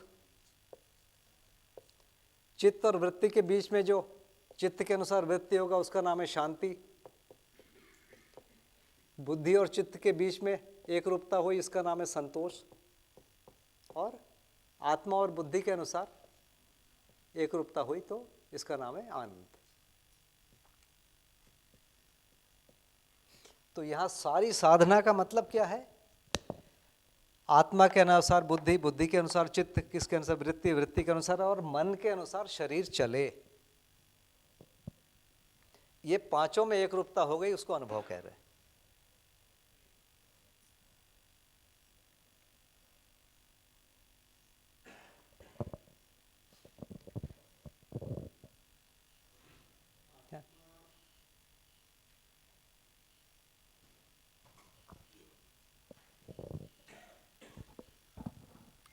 आत्मा की जो पारंपरिक समझ या परिभाषा या जो भी अभी तक का समझ है वो तो नित्य मुक्त, नित्य शुद्ध, नित्य बुद्ध है। तो फिर इस अनुभव के साथ वो कैसे जुड़ा? एक बार फिर से बोलिए, सुन नहीं पाया। आत्मा को पारंपरिक तौर पे ऐसे समझते हैं कि वो नित्य मुक्त, नित्य शुद्ध, नित्य बुद्ध है। तो फिर ये अनुभव के साथ वो किस तरह जुड़ा? परंपरा का आत्मा अलग है ना। शब्द वही प्रयोग कर रहे हैं लेकिन आत्मा अलग है।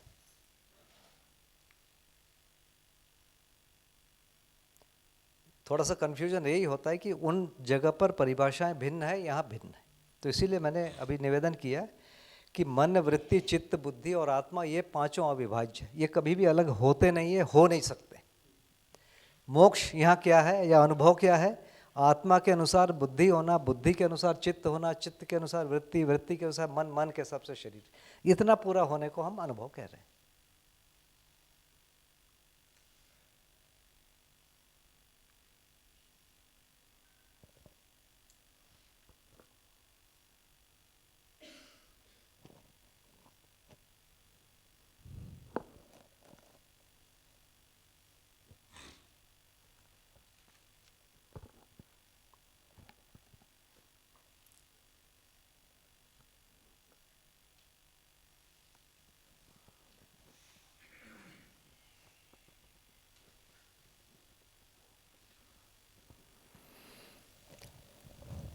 इस आनंद को आप एक्सप्लेन कैसा करेंगे?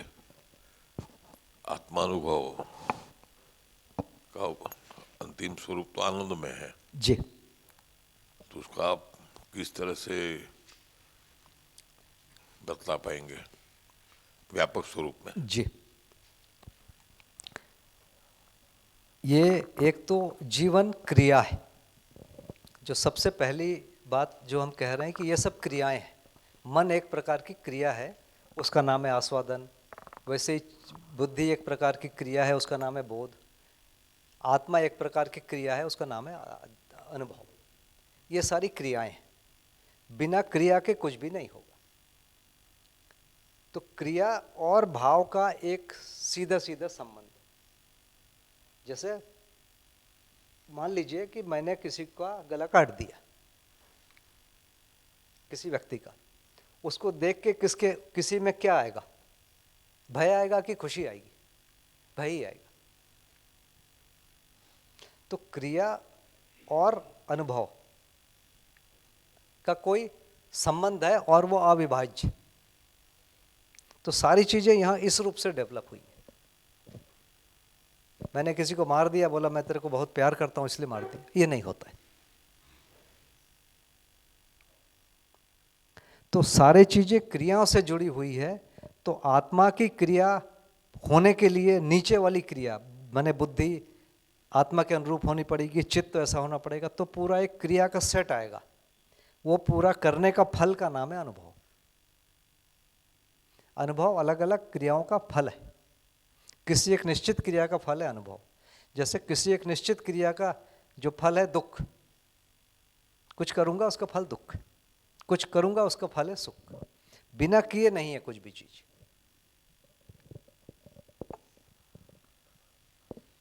नहीं, आप आनंद को कैसे व्यक्त करेंगे?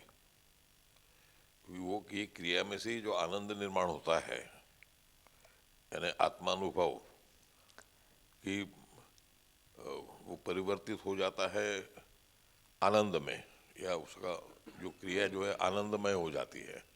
तो उसका आप उस आनंद को व्यापक स्वरूप में किस तरह से बतला पाएंगे, यानी हमारे समझ दृढ़ होने से? देखिए, अभी हमारे यहाँ हमारे साथ जो सबसे बड़ी प्रॉब्लम हो रही है कि निरंतर रहने वाली क्रियाओं को मैं नहीं पहचान रहा हूँ। नहीं पहचान रहा हूँ का मतलब क्या है कि ये वाली क्रिया जागृत ही नहीं है। तो ये क्रिया इसको पहचानेगी, ये क्रिया माने चिंतन बुद्धि को पहचानेगा, बुद्धि आत्मा को पहचानेगा, आत्मा व्यापक एक सत्ता है उसको पहचानेगी। उस प्रक्रिया का नाम है अनुभव। अभी हम इसको ही नहीं पहचान रहे हैं। तो इसके ऊपर जाने का बात ही नहीं बन पा रहा है। हम अभी चिंतन क्रिया को नहीं पहचान पा रहे हैं, इसलिए अनुभव नहीं हो रहा है। तो निरंतर रहने वाला पहले लक्ष्य मिलेगा, निरंतर रहने वाली वस्तु मिलेगी, इसके बाद ऊपर की पूरी क्रियाएं एक्टिव होगी। तो जिसमें भी एक्टिव हैं उनको ये सब मिल गया है। मैंने निरंतर रहने वाली क्रियाएं को वो पहचान गया है, निरंतर रहने वाली वस्तुओं को पहचान गया है। उसी व्यक्ति को फिर बोध भी होगा, उसी को अनुभव भी होगा, उसी को आनंद की प्राप्ति होगी।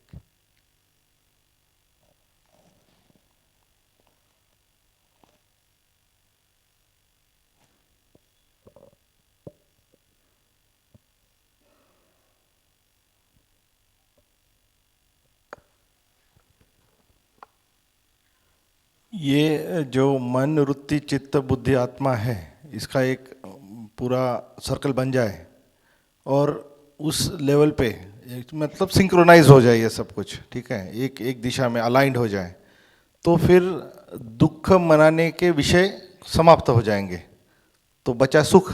जी, ऐसा ही मानना है जी। धन्यवाद। दो प्रकार की परिभाषा है, दुख का अभाव बराबर सुख,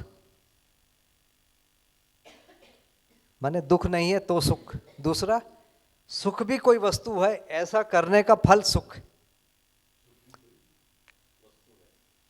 अभी दो कॉमन चीजें चलती है, सुख और दुख तो लगे रहते हैं, है ना। और एक चीज चलता है सुख और दुख से परे कोई चीज, जिसको आनंद या कुछ कह रहे हैं। तो यहां कह रहे हैं कि दुख माने सही चीजों को नहीं समझना, नहीं करने का फल दुख है। तो जैसे सुख का अस्तित्व है कहते हैं, दुख का अस्तित्व ही नहीं है, दुख का अस्तित्व नहीं है। तो अभी आगे जब अस्तित्व दर्शन में आएंगे, अब इन चीजों की चर्चा करेंगे। जी भैया, आप कुछ बोल रहे थे मनन भाई? नहीं, अच्छा, ध्वनित भाई। भैया मैं यही लाइन पूछने वाला था, दुख का अस्तित्व है कि नहीं है, और दूसरा ये चूक कैसे हुई? अगर बाकी सारी क्रियाएं अस्तित्व सहज हो रही है तो चूक कैसे हुई? कर्म स्वतंत्रता कैसे आई? अस्तित्व दर्शन में इसको कर लें तो फिर आगे होगा। एक्चुअली हम बहुत शुरू में ही आए हैं, जब तक अस्तित्व दर्शन नहीं होगा तब तक सारी बातें नहीं आ पाएगी।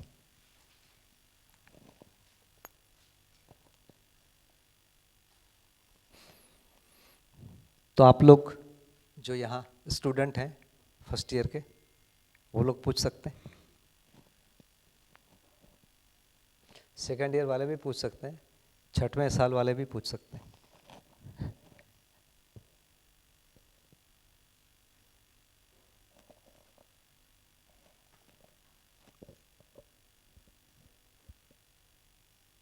मतलब थोड़ी सी तकलीफ होगी क्योंकि आपकी पुरानी अपनी एक मान्यता है, इन शब्दों के साथ एक आपका मीनिंग पहले से है।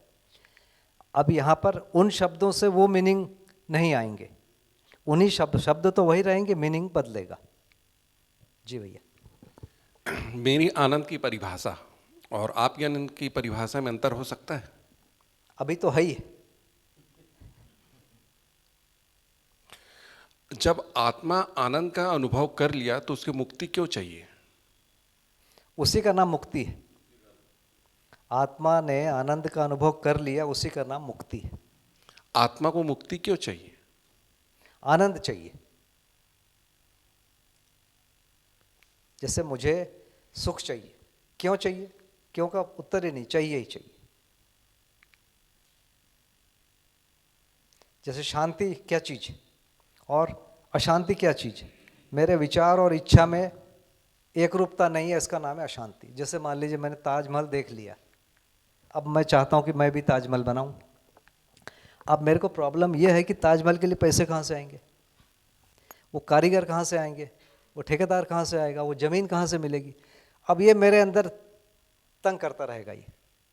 तो जिस दिन मुझे पता चल जाएगा कि इतना पैसा ये आदमी देने वाला है, ये ठेकेदार उसको बनाएगा, ये कारीगर, उस दिन मेरे को वो चिंता खत्म हो गई, उस दिन शांति हो गई। तो इच्छा और विचार में एक रूपता होने का नाम शांति है। अभी कुछ चीज़ मेरी इच्छा में तो है, वो कैसे पूरा होगा मैं नहीं जानता, इसका नाम है अशांति। और इच्छा हो गई है, वो कैसे पूरा होगा वो भी मैं जानता हूँ, तो शांति। तो सारे जो शब्दों को यहाँ की परिभाषा होगी इन दोनों के बीच में, इन दोनों के बीच में ऐसा सुख, शांति, संतोष और आनंद। तो आगे जाके पहले हम जब तक अस्तित्व को क्लियर नहीं करेंगे ये चीज़ें नहीं होगी। पर यहाँ मोटी मोटी बात है कि शरीर और जीवन दो चीज़ मिलके मानव होता है, ये यहाँ पर हम एक बात कर रहे हैं। और अक्षय शक्ति, अक्षय बल संपन्न है, निरंतर है, भारहीन है, और ये सब में ये भारहीन क्या कंसेप्चुअली हो सकता है क्या, इसकी हम बात करेंगे आगे जाके अस्तित्व दर्शन में।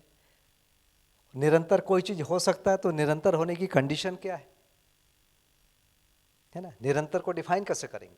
तो आगे अस्तित्व दर्शन में भारहीन को डिफाइन करेंगे, निरंतर को डिफाइन करेंगे, और अक्षय बल, अक्षय शक्ति को डिफाइन करेंगे। जी, चिंतन साक्षात्कार अपने जीवन में कैसे समझें?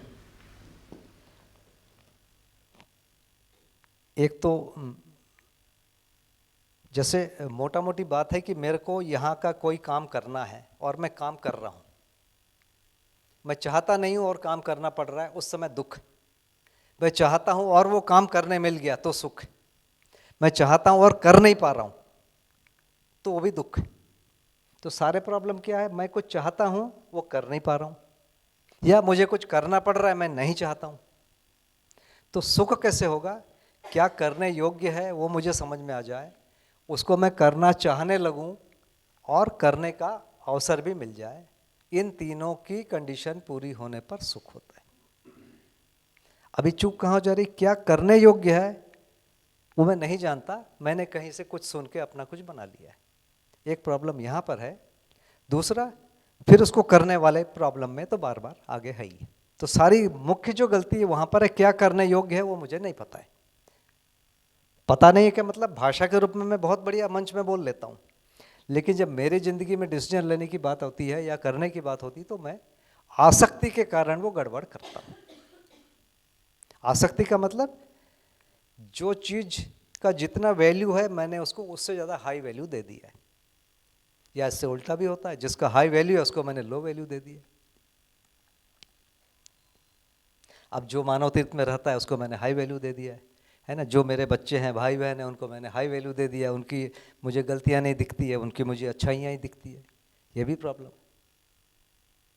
तो सारा जो प्रॉब्लम है वहीं से है कि जो जिसका जितना वैल्यू है हमने उससे ज़्यादा या कम वैल्यू कर दिया है। तो अध्ययन के द्वारा एक तो थियोरेटिकल कुछ चीज़ें मिल जाती है, उसके बाद उसको अभ्यास तक लाने के लिए पूरा एक और कार्यक्रम है। सुन लेने से मात्र वो नहीं हो जाता है।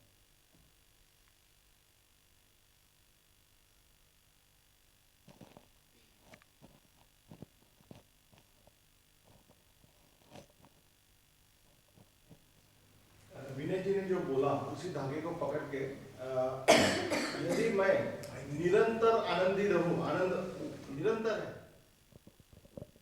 यदि मैं निरंतर आनंद में हूं तो मेरा आत्मा मुक्त है, ऐसा समझा जा सकता है? जी,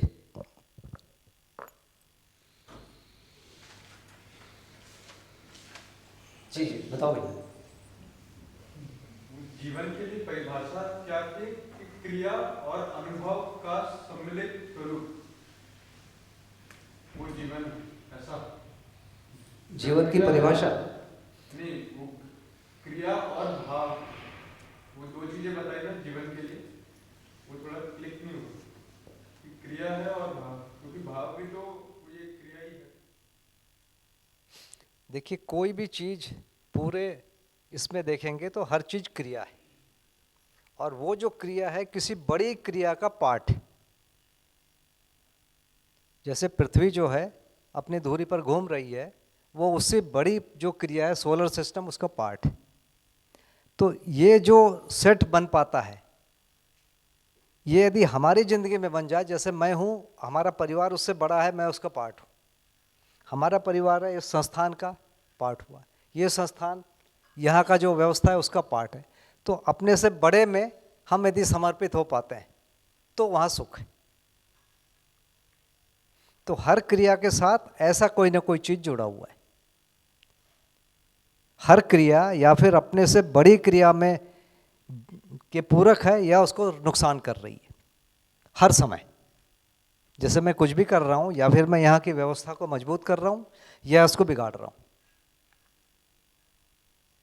यदि मैं बिगाड़ रहा हूं तो मेरे से भी दूसरे लोग परेशान हैं, मुझे भी दूसरों से परेशानी होती रहेगी। यदि मैं उसको मजबूत कर रहा हूं तो सब मेरे से खुश रहेंगे, मैं भी सबसे खुश रहूंगा। ये वाली बात। तो क्रिया और भाव का, इसी चीज को भाव कह रहे हैं।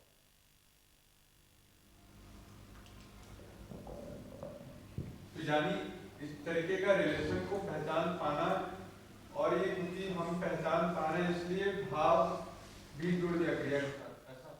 हाँ, क्रिया के साथ भाव होता ही है। आत्मा और मुक्ति तक तो क्लियर है अब तक का, लेकिन बाबा जी ने किसी को बोला था, जो आपने पहले बोला कि मान्यता है जीव जगत ब्रह्म अंश है, जीव जगत ब्रह्म अंश है, ये मान्यता है। और बाबा जी ने बोला कि जीव जगत ब्रह्म में है। हाँ। तो ये ब्रह्म क्या है? मतलब इज इट अ सिस्टम कि उसके हम सब पार्ट हैं, part and parcel of the system, ऐसा कुछ है? बढ़िया, भोजन करने के बाद इस पर चर्चा यस, श्योर करेंगे। श्योर। एक न विनय भैया ने जो मुक्ति वर्ड यूज़ किया, उसी मुक्ति के साथ इन्होंने भी उसको एक्सटेंड किया। तो मतलब इनका मुक्ति कहने का मतलब ये है कि परंपरा में जो अभी तक बताया गया कि है और जीवन मरण के चक्कर से छूट जाना, मतलब आप फिर दोबारा शरीर नहीं चलाओगे। यानी शरीर चलाना मतलब बहुत दुख का काम है, बहुत श्रम का काम है, बहुत झंझट पालना पड़ता है, लाइक, है ना। तो परंपरा में उसको मुक्ति कहा, मोक्ष कहा, उस बेस से आपने भी, है ना। तो उस अर्थ में थोड़ा इसको खोलने की आवश्यकता दिखती है। कुछ बिंदु हैं जिस पर हम अभी चर्चा करेंगे। ये तो मुख्य ही बिंदु है। अभी हमने मोटा मोटा एक चीज यदि स्वीकार लिया कि जीवन और शरीर दोनों साथ में है तो मानव है। जीवन अक्षय शक्ति अक्षय संपन्न है, माने जीवन मरता नहीं है। मरता नहीं है माने कोई एक चीज हमको मिलता है, तो उसके साथ कुछ चीजें आगे जुड़े रहेगी। और मरता क्यों नहीं है उसका कारण समझ में आना चाहिए। हर चीज तो मर जा रही है, मिट्टी पत्थर सब टूट जा रहे हैं, वो क्यों नहीं टूट रहा है, वो क्यों नहीं मर रहा है। तो इस पर अभी हम चर्चा अस्तित्व दर्शन वाले भाग में करेंगे, तो उसका ये क्लियर हो जाएगा। एक चीज और थोड़ा सा क्लियर करेंगे। जब अस्तित्व दर्शन की बात होगी, इसमें आपने लिखा मानव इज इक्वल टू जीवन प्लस शरीर। पशु के पास भी जीवन है और शरीर है, तो इसमें हम थोड़ा सा करेंगे। मानव के पास जीवन और शरीर है तो पशु के पास भी जीवन और शरीर है।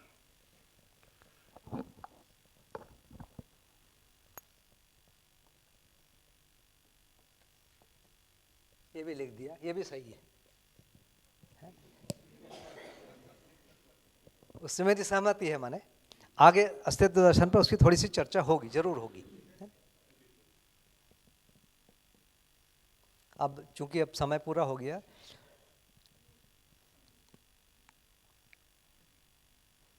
जो यहाँ पर जो एक मान्यता है मध्य दर्शन, उसको आप मान्यता बोलो चाहे जान्यता बोलो। कुछ पशु ऐसे हैं जिसमें जीवन है, कुछ पशु ऐसे हैं जिसमें जीवन नहीं है ना। और पेड़ पौधों में जीवन नहीं। पेड़ पौधे श्वास लेते हैं, माने श्वसन और जीवन को अलग अलग करके हम लोग यहाँ समझेंगे। तो यहाँ जो एक मेन अभी अंतर अभी आएगा, श्वसन क्रिया और जीवन क्रिया में अंतर।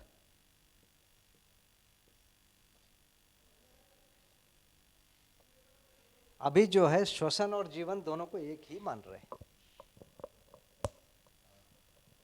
है ना। तो एक नया एक चीज अभी आएगा।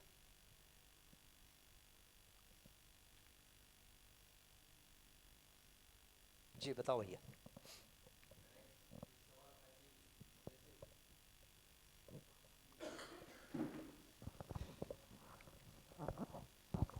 जैसे जीवन है, जीवन में अक्षय शक्ति अक्षय बल है, तो इनके अंदर मतलब ये ज़्यादा शक्तिशाली है। फिर भी ये शरीर से क्यों प्रभावित होते रहते हैं, फिर प्रिय हित लाभ में क्यों फंसते रहते हैं? न्याय धर्म सत्य इसकी शक्ति ज़्यादा है फिर भी। इसी को कहते हैं कि आसक्ति, माने जिसका जितना मूल्य है उससे ज़्यादा मान लेना या कम मान लेना, इसी का नाम भ्रम है। जैसे बहुत मोटा उदाहरण दूं कि सबसे अधिक काम की चीज़ है हवा, पानी, चावल, रोटी, ये सब चीज़ें। सोना सबसे कम काम की चीज़ है। हम लोग को तो पता ही नहीं है सोने का उपयोग क्या है, लेकिन आदमी पागल है सोने के पीछे, आज से नहीं हजारों सालों से। सोने को हाई वैल्यू दिया हुआ है, उसका उपयोग नहीं पता है। अब बताओ ना, सोने का उपयोग क्या पता है किसी को यहाँ? तो सारी प्रॉब्लम कहाँ से है? जिसका जितना वैल्यू है उससे हमने ज़्यादा मान लिया तो प्रॉब्लम देगा। आदमी की वैल्यू कम है, सोने की ज़्यादा है आदमी से, जबकि आदमी सबसे मेहनत से बनता है। एक आदमी को काम का बनने में 20-25 साल लगते हैं, और समाज का इतना बड़ा उस पर श्रम लगता है लंबे समय तक, तब वो कुछ काम का होता है। उसकी वैल्यू कम है, सोने की ज़्यादा है। उसी का तो भोग रहे हैं पूरा मानव जाति। कम वैल्यू को हमने हाई वैल्यू मान लिया है, उसका कष्ट पूरा मानव जाति भोग रहा है। जो सही में समझ भी जाएगा, इसमें चूंकि इनके बीच में है तो वो कष्ट उसको तंग करेंगे लोग, है ना? ये प्रॉब्लम है बड़ा। तो समझ के रूप में मानव जाति से कोई बड़ी गलती हो रही है। कम वैल्यू को वो हाई वैल्यू मान रहा है, या हाई वैल्यू को कम वैल्यू मान रहा है। इसी का नाम भ्रम है। इस अध्ययन का जो मुख्य उद्देश्य है, जिसका कितना वैल्यू है वो हम एक बार पहचानने की कोशिश करें। तो पहला वाला भाग होगा थ्योरेटिकल, हमने पहचाना। उसके बाद का दूसरा जो भाग है, जो ज़्यादा बड़ा भाग है, कि अभ्यास पूर्वक उसको उतारना। दर्शन पढ़ लिया, मैंने मंच पर बोल दिया, इसका मतलब ये नहीं है कि मेरे जिंदगी में उतर गया। वो एक स्टेप और आगे हो सकता है, उतर भी गया हो कुछ भाग, पर ये ज़्यादा बड़ा भाग है कि उतरना चाहिए। सर, ये मध्य दर्शन क्यों बोलते हैं? मध्य दर्शन क्या है? मध्यस्थ दर्शन। 4 चीज़ों को पहचाना है। मध्यस्थ व्यवहार, माने ऐसा व्यवहार जिसका कोई विरोध नहीं करे, सब उससे राजी रहे, उसका नाम है मध्यस्थ व्यवहार। मध्यस्थ विचार, सार्वभौम हो, ऐसे विचार जो सार्वभौम है, सार्वकालिक हैं, जीने में आ जाए, समझाने में आ जाए, उसको मध्यस्थ विचार कह रहे हैं। इसके बाद मध्यस्थ सत्ता भी है, तो उसकी भी थोड़ी आगे चर्चा करेंगे। तो मध्यस्थ व्यवहार विचार 2 चीज़ है, और भी आगे इसके साथ जुड़ी हुई चीज़ है, इसलिए उसको मध्यस्थ कर रहे हैं।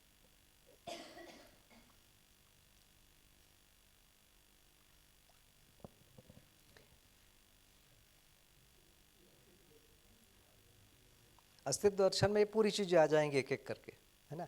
तो ये तो एक पूरा फाउंडेशन जैसा चीज़ है कि शरीर मतलब भार वाला है, कम शक्ति कम बल वाला है। हमने निरंतर बल शक्ति वाला और अक्षय शक्ति वाला एक चीज़ को पहचाना, और उसके और क्या क्या भाग हैं वो पहचाने। अब एक बार अस्तित्व दर्शन को घूम लेंगे, उसके बाद ये चीज़ें भी और ज़्यादा स्पष्ट होगी।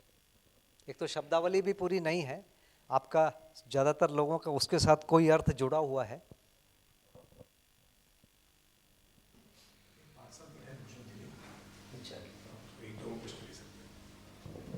पाँच 7 मिनट और है, बताइए बेटा। जैसे अभी आपने समाधान मतलब बताया कि किसी भी चीज़ का सॉल्यूशन मिल जाता है, मतलब कोई भी प्रॉब्लम उसका सॉल्यूशन मिल जाता है, वो समाधान। और जैसे सुख, शांति, संतोष, आनंद में भी हर एक निरंतर चीज़ों का बोध हो जाना, हर एक निरंतर चीज़ समझ में आ जाना। तो जीवन लक्ष्य और समाधान में ऐसे डिफरेंस नहीं है।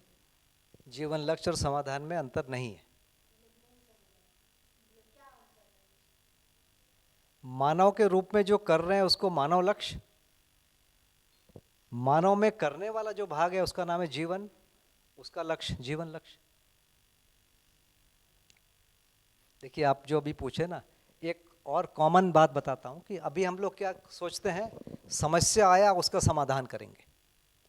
मध्यस्थ दर्शन कहता है कि समाधान नहीं है इसलिए समस्या आया। जैसे हमारे चारों तरफ जितनी भी चीज़ें हैं उनके साथ में संबंध को नहीं पहचाना माने समस्या आएगी ही आएगी। वैसे ही दो लोगों का झगड़ा हुआ, उसके बाद न्याय की जरूरत होती है, अभिमान्यता है।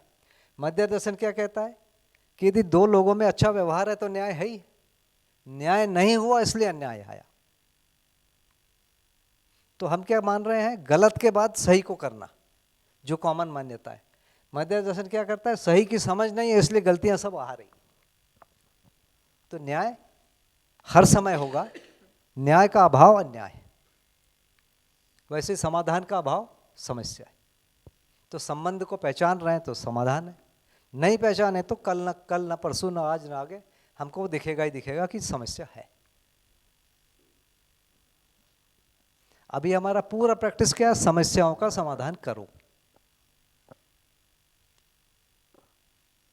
कहीं अन्याय हो गया है उसको न्याय दो, ऐसा है। जबकि हम क्या कह रहे हैं, दो लोगों में सही से व्यवहार नहीं हो पाया, व्यवहार का तृप्ति बिंदु नहीं आया, उसी का नाम है अन्याय। क्यों नहीं आया? क्योंकि उनको पता नहीं है कि व्यवहार का तृप्ति बिंदु क्या है, मुझे क्या करना चाहिए, ऐसी परिस्थिति में क्या सोचना चाहिए, क्या बोलना चाहिए, वो मुझे नहीं पता, इसके कारण झगड़ा हो गया।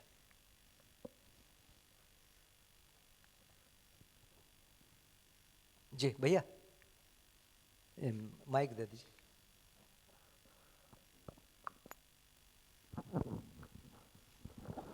आपने कहा कि नियम, न्याय, धर्म और सत्य निरंतर है। नियम तो कुछ केस में बदली होते रहेंगे। आज जो एक नियम है 80 किलोमीटर पर आवर से ज़्यादा गाड़ी नहीं चलना, ये नियम है। समृद्धि हाईवे बोल गया, वो बोल रहे हैं अभी 120 तक चलाओ, नियम चेंज हो गया। तो उस हिसाब से न्याय भी चेंज हो जाएगा कि किसी ने 120 पे चलाया और ठोका, तो अभी उसको ये नहीं बोल सकते कि आप ओवर स्पीडिंग थे। तो वो निरंतर कैसा रहेगा? भैया थोड़ी मदद करिए ना, मैं समझ नहीं पाया। नियम निरंतर है, तो एक नियम जो आज है वो कल शायद चेंज हो जाएगा नियम। तो आज अलाउड है, वो कल से अलाउड नहीं है, ऐसा मानो। तो नियम चेंज हो गया, तो निरंतर नहीं है वो। वो नियम को अभी हम समझे नहीं। मानवकृत नियम को लेके आप कह रहे हैं, अभी भ्रमित अवस्था में मानव ने अपने द्वारा कुछ बना लिया है, और ये जो नियम, न्याय, धर्म, सत्य की बात जो कह रहे हैं, वो अस्तित्व सहज कोई एग्जिस्टेंशियल कोई रियलिटी है, उसकी चर्चा की बात है ना। उसको हम नहीं पहचान पाए हैं, इसलिए जुगाड़ लगा के हम कुछ करते रहते हैं।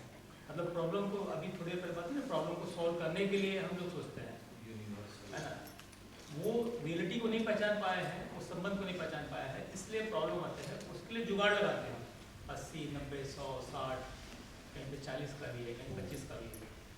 वो जुगाड़ काम आते नहीं, वो निरंतर नहीं है, वो बदलते रहते हैं। तो मानव निर्मित नियम और निसर्ग निर्मित नियम, ये दो फर्क है। निसर्ग निर्मित जो आप कह रहे हैं ना, ये उधर की चर्चा के लिए है, जिसमें अस्तित्व दर्शन में वो चीजें फिर से आएगी। फोकस क्या हो रहा है, बहुत सारे क्वेश्चन को ट्रांसफर कर दिया जा रहा है, अस्तित्व दर्शन में आ जाएगा। यूनिवर्सल नियम, पानी का नियम है। जी भैया जी। गिनती और मेमोरी, याद रखना, ये इसमें कहाँ आता है? गिनती और याद रखना, मेमोरी, चित्रण,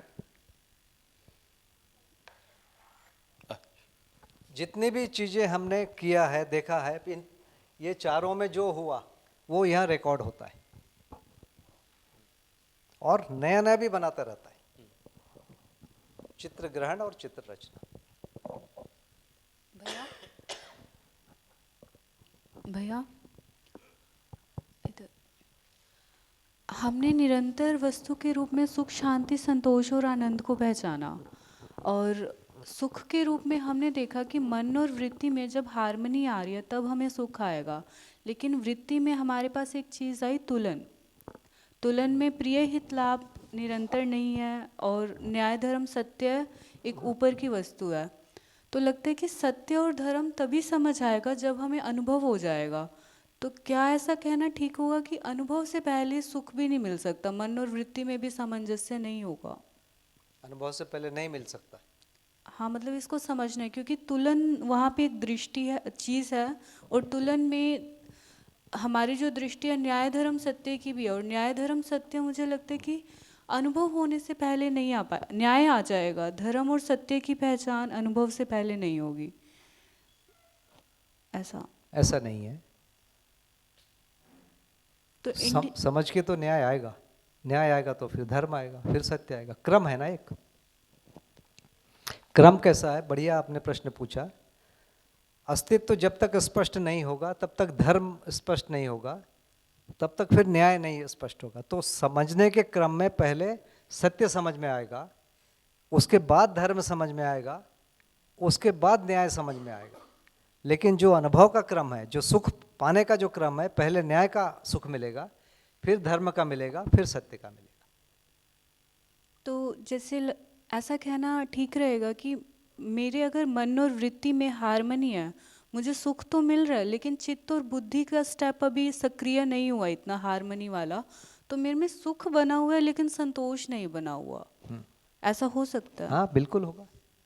मतलब वो पैरेलल नहीं चलेंगी ये चीज़ें, सुख बना हुआ है लेकिन संतोष नहीं है। एक बात बाबा जी बार बार बोलते थे कि मनुष्य कम से कम 51% अच्छा है। मनुष्य कितना भी घटिया हो जाए वो 51% अच्छा रहेगा। जैसे 50 से नीचे होगा वो सुसाइड कर लेगा। मतलब अच्छा वाला भाग हमेशा मनुष्य में ज़्यादा रहेगा ही रहेगा, तभी दुनिया चल रही। वो एक लाइन है, उसको क्रॉस करते ही वो मर जाएगा।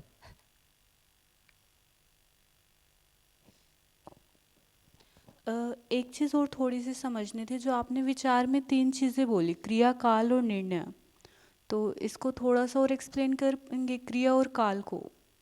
विश्लेषण करने का जो तरीका है, विश्लेषण का मतलब क्या? किसी चीज़ के छोटे छोटे टुकड़े कर देना। तो किन चीज़ के टुकड़े करना? कभी भी कोई कार्यक्रम बनाएंगे तो कितने देर में होगा हम उसको सोचते हैं, उसके स्टेप कौन से हैं, पहला स्टेप क्या है, दूसरा क्या है, तीसरा क्या है, चौथा क्या है। इन दोनों का मिला जुला रूप को लेकर हम निर्णय लेते हैं, करना है कि नहीं करना है, करना है कि नहीं करना है। इस पूरी प्रक्रिया का नाम विश्लेषण है। अब जैसे मान लीजिए मुझे घर बनाना है ना, यहाँ पर फ्लोर बनाना है, तो सबसे पहले नीचे वाला फ्लोर बनेगा कि ऊपर वाला बनेगा? तो सबसे पहले नीचे वाला बनेगा, फिर ऊपर आएंगे। तो एक क्रम है, इसका नाम विश्लेषण है। तो एक क्रम है, उसको पहचान लिए, इसका नाम है विश्लेषण होना। जैसे पानी ढाल की तरफ बहता है, तो आदमी ने इसको पहचान लिया। अभी जब हम घर बनाते हैं तो हम ढाल नहीं पहचान पाते, पानी पहचानता है। तो हम एक कांटे में पानी डालते हैं, पानी जिधर बह जाता है बोलते हैं ढाल है। या इसी का लोग आजकल बोलते हैं, जो मिस्त्री लोग बोलते हैं वाटर लेवल ले ले, है ना। वो एक नली में वाटर भर लेता है, उसमें चिन्ह लगा देता है और उधर ऊपर नीचे करते रहता है। तो पानी ने ढाल को पहचाना, हमने पानी को पहचाना। इस ढंग से करते हैं, काम चलाते हैं। जैसे दीवार पूरी वर्टिकल होती है, 90 डिग्री की होती है, आदमी नहीं पहचान पाता। पत्थर को छोड़ो तो वो सीधा वर्टिकली गिरता है, तो उसको लोगों ने पहचान लिया है, तो एक रस्सी बांध देते हैं, रस्सी में पत्थर बांध देते हैं। तो इस ढंग से लोग करते रहते हैं। तो बहुत सारी चीज़ें प्रकृति में पहचान निर्वाह है, उसको मनुष्य पहचान के अपने जिंदगी में प्रयोग करते रहता है।